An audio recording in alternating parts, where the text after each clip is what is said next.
Welcome to my channel NSR digital classes. दोस्तों, आप लोगों का स्वागत है मेरे यूट्यूब चैनल में। हम लोग देखेंगे फिजिक्स के महत्वपूर्ण पाठ नंबर 1, विद्युत क्षेत्र तथा विद्युत आवेश, electric field and electric charge. इससे जितने भी ऑब्जेक्टिव हमारे बोर्ड एग्जाम में अभी तक पूछे गए हैं उन सभी प्रश्नों को इस वीडियो में हम लोग कवर करने वाले हैं, तो कृपया इसे लास्ट तक देखिएगा क्योंकि आज का सेशन बहुत ही महत्वपूर्ण होने वाला है। इसमें top NCERT VVI objective questions को शामिल किया गया है जो हमारे बोर्ड एग्जाम में पूछे जाने की संभावना है। तो चलिए वीडियो को यहीं से स्टार्ट करते हैं और देखते हैं प्रश्नों को। विद्युत क्षेत्र तथा विद्युत आवेश, electric charge and electric field. विद्युत आवेश का SI मात्रक क्या होता है? तो विद्युत आवेश का जो SI मात्रक होता है कूलम होता है, और एम्पियर जो होता है यह धारा का होता है, और विभवांतर का वोल्ट होता है यानी कि विभव या विभवांतर का वोल्ट होता है, और फैराडे जो होता है यह विद्युत क्षेत्र की तीव्रता, विद्युतीय तीव्रता का मात्रक फैराड होता है, और विद्युत क्षेत्र की तीव्रता का मात्रक टेस्ला होता है। याद रखिएगा, टेस्ला और तीव्रता जब आ जाएगा तो टेस्ला हो जाएगा, और जब विद्युतीय क्षेत्र के मात्रक होता है वह फैराड होता है, जिसे बड़े एफ से सूचित करते हैं कि न्यूटन प्रति कूलम। नेक्स्ट प्रश्न है कि आवेश की बीमा क्या होती है?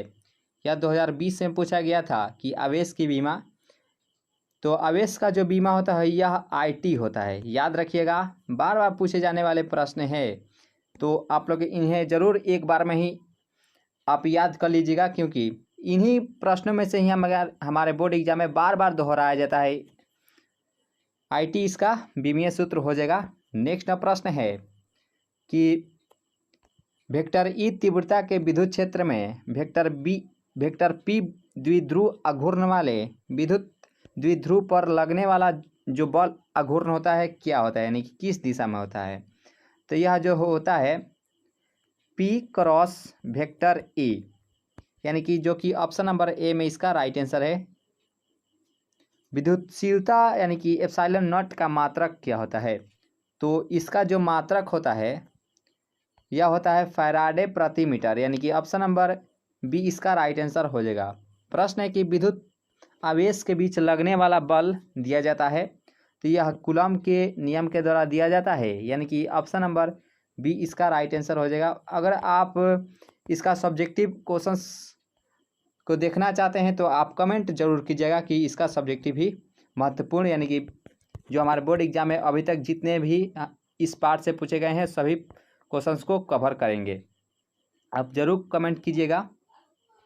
इलेक्ट्रॉन पर आवेश क्या होता है? तो इलेक्ट्रॉन पर जो आवेश होता है यह होता है 1.6 गुने 10 के पावर -19 कूलम होता है। यहाँ पे एक छूट गया है, -19 कूलम होगा, यानी कि ऑप्शन नंबर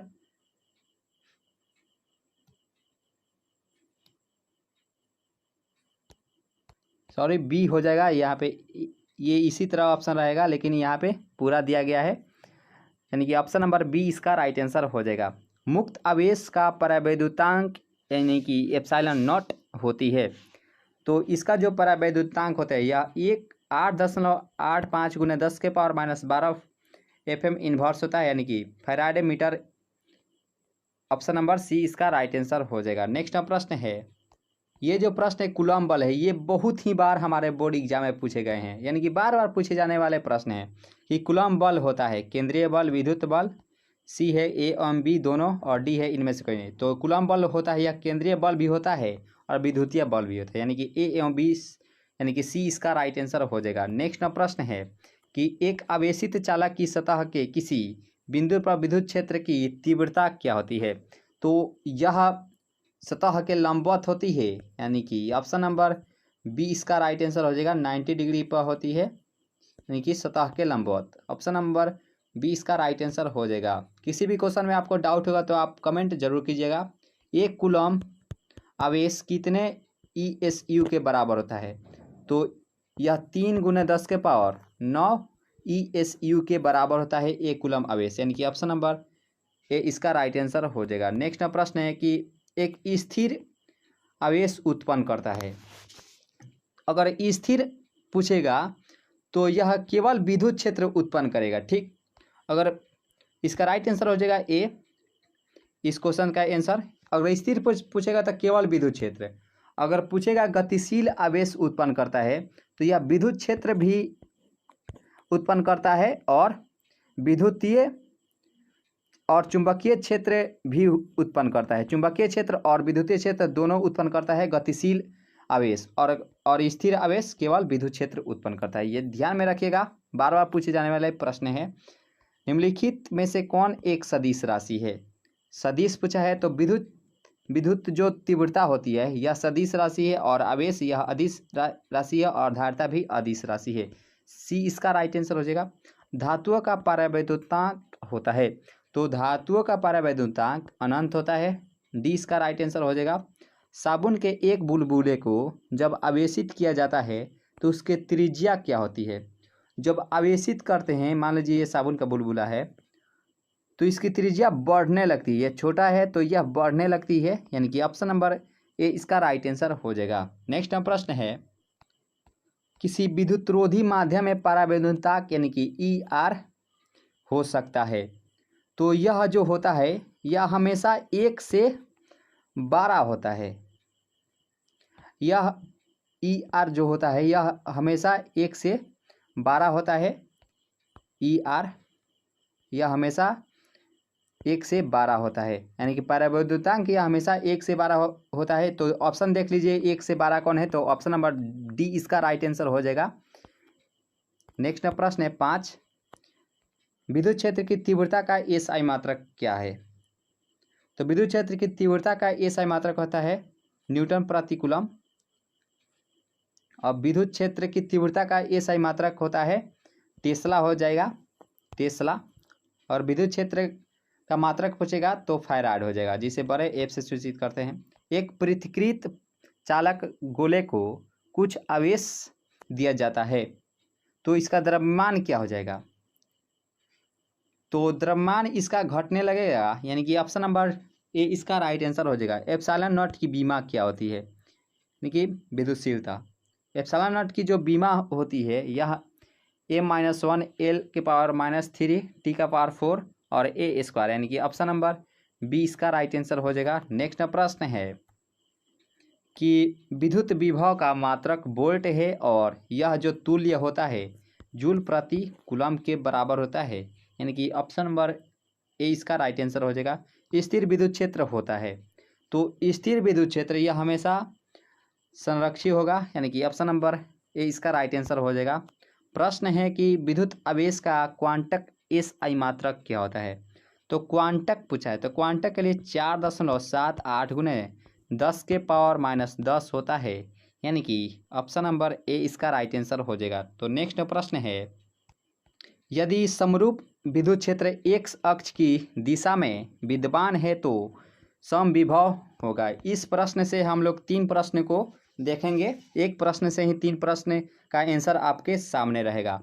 जब एक्स पूछेगा, एक्स अक्ष की दिशा में विद्युत क्षेत्र एक्स अक्ष की दिशा में पूछेगा तो समविभव होगा वाई जेड। अगर एक्स का पूछेगा तो वाई जेड होगा। अगर पूछेगा वाई अक्ष के तो हो जाएगा एक्स जेड, ठीक। अगर जेड अक्ष के पूछेगा तो एक्स वाई इसका राइट आंसर हो जाएगा। तो यहाँ पे पूछा है एक्स अक्ष के लिए तो आप ऑप्शन के हिसाब से लगा सकते हैं वाई जेड, यानी कि ऑप्शन नंबर सी इसका राइट आंसर हो जाएगा। सी इसका राइट आंसर हो जाएगा। प्रश्न कि यदि किसी खोखले गोलीय चालक को धन आवेश यानी कि पॉजिटिव किया जाए तो उसके भीतर का विभव क्या होगा? तो हम जब खोखले गोलीय चालक को जब इसमें पॉजिटिव देते हैं तो यह पॉजिटिव देंगे तो यह धनात्मक होगा ही, क्योंकि यहाँ पे पॉजिटिव है। अगर निगेटिव देते हैं तो निगेटिव होता तो निगेटिव रहता और धनात्मक और समरूप हो जाएगा, यानी कि ऑप्शन नंबर बी इसका राइट आंसर हो जाएगा। अगर निगेटिव देते तो धनात्मक और असमरूप हो जाएगा, सॉरी ऋणात्मक हो जाएगा, ऋणात्मक और असमरूप, यानी कि बी इसका राइट आंसर हो जाएगा। नेक्स्ट प्रश्न है कि एक एकांकी चालक के लिए निम्न में से कौन सा अनुपात अच्छा रहेगा? तो एक एकांकी चालक अचर के रूप में यह कुल आवेश अपन विभव है, जो अचर के रूप में हो जाएगा, यानी कि ऑप्शन नंबर ए इसका राइट आंसर हो जाएगा। प्रश्न है कि विद्युत क्षेत्र ई और विभव भी के बीच सही संबंध इनमें से कौन होता है? तो ई बराबर जो होता है यह होता है -dV/dx, ये जो कि ऑप्शन नंबर ए में इसका राइट आंसर दिया हुआ है। नेक्स्ट प्रश्न है कि SI पद्धति में विद्युतशीलता यानी कि एप्सिलॉन नॉट का मात्रक क्या होता है? तो इसका जो मात्रक होता है कूलम स्क्वायर, न्यूटन इन्वर्स और मीटर इन्वर्स 2 होता है, जो कि ऑप्शन नंबर बी में इसका राइट आंसर हो जाएगा। तो दोस्तों इस बार से अगर इतना प्रश्न आप याद कर लेते हैं तो इस बार से इसी प्रश्न में से ही आपके बोर्ड एग्जाम में बार बार पूछे जाते हैं। तो अगर ये वीडियो आप लोगों को अच्छी लगी हो तो इसे लाइक करें और इस चैनल से नए जुड़े हो तो चैनल को सब्सक्राइब जरूर करें। तो थैंक्स फॉर वॉचिंग। अगर आप चैनल पर पहली बार आए हैं तो अवश्य सब्सक्राइब करें और बेल आइकॉन दबाना ना भूलें ताकि मैं जो भी वीडियो अपलोड करूं सबसे पहले आपके पास पहुंच